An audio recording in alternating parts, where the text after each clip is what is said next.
आरती अंजलि अवस्थी की शादी का इतना बड़ा ड्रामा शायद आपने पहले कभी न देखा हो। पूरा घर दूल्हा दुल्हन के रंग में रंगा था, खुशियों की रोशनी हर तरफ फैली हुई थी। पर इन मुस्कुराहटों के पीछे एक ऐसा तूफान छुपा था जो किसी भी वक्त पूरे परिवार को तबाह कर सकता था। आरती की आंखों में गुस्सा, जलन और शक की आग धधक रही थी। वह अंजलि पर उंगली उठाते हुए बोली, आपने एक चोर को घर में पनाह दे दी, और अगर यही चोर हमारी फैमिली की इज्जत लूट ले तो? आरती को डर था, कहीं शादी के लिए रखा कीमती हार उसकी बेटी को न मिल जाए, कहीं अंजलि उसकी सारी प्लानिंग पर पानी न फेर दे। बस इसी डर से अंजलि को हार लेकर भागते देखकर उसने तूफान खड़ा कर दिया।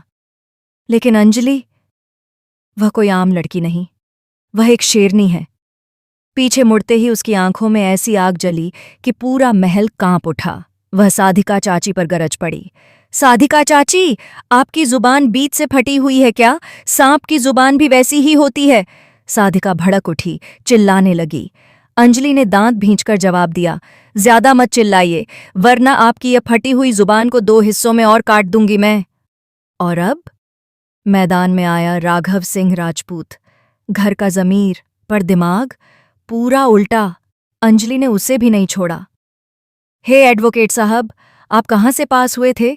इंसान के दिमाग को पढ़ने की काबिलियत नहीं है आप में। इतना भी नहीं समझ पाए कि अंजलि अवस्थी चोरी नहीं कर सकती। पूरे हॉल में खामोशी छा गई, सबकी सांसें थम गईं। अंजलि आगे झुकी, तीखे शब्द हवा में तीरों की तरह उड़ते हुए उसके आरोपों को चीरते चले गए। अगर मैं चाहूं तो बहू का हक लेकर कोर्ट में खड़ी हो जाऊं। करोड़ों की प्रॉपर्टी मेरे नाम, और मैं ऐसी छोटी मोटी ज्वेलरी चुराऊंगी? जाइए, सीसीटीवी फुटेज चेक कीजिए, सच सामने आकर आपकी इज्जत उड़ा देगा। फिर उसने साधिका को एक एक शब्द चबाकर कहा, मैं एडवोकेट हूं और आप नागिन। ज्यादा फन फैलाया ना तो 206 से सीधा 412 कर दूंगी आपको। मतलब? साधिका के चेहरे पर डर ने दस्तक दी। अंजलि जोर से हंसी। शरीर में 206 हड्डियां होती हैं, मैं तुम्हारी एक एक तोड़कर 412 बना दूंगी, डबल। अब बारी थी कली की। वह डर के मारे पीछे हट गई।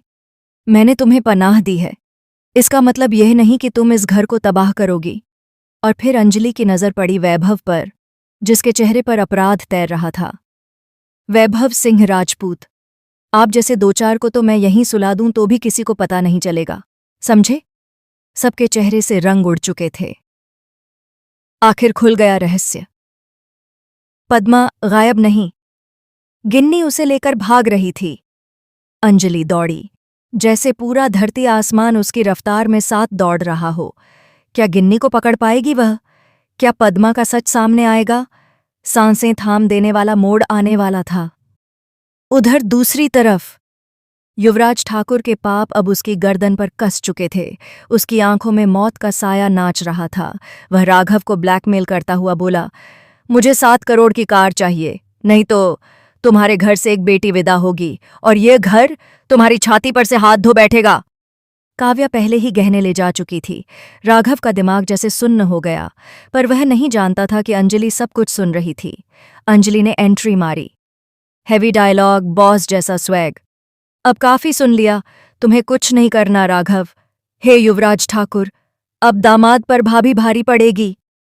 उसकी आवाज में ऐसा दम था कि दीवारें भी कांप उठीं। कहानी अब जलते अंगारों पर खड़ी है। अगला कदम कोई भी उठा ले, घर जल जाएगा। क्या अंजलि जीत पाएगी? क्या राजपूत परिवार बच पाएगा? कौन होगा असली गद्दार और किसका ताज सिर से उतरेगा? बस देखते रहिए।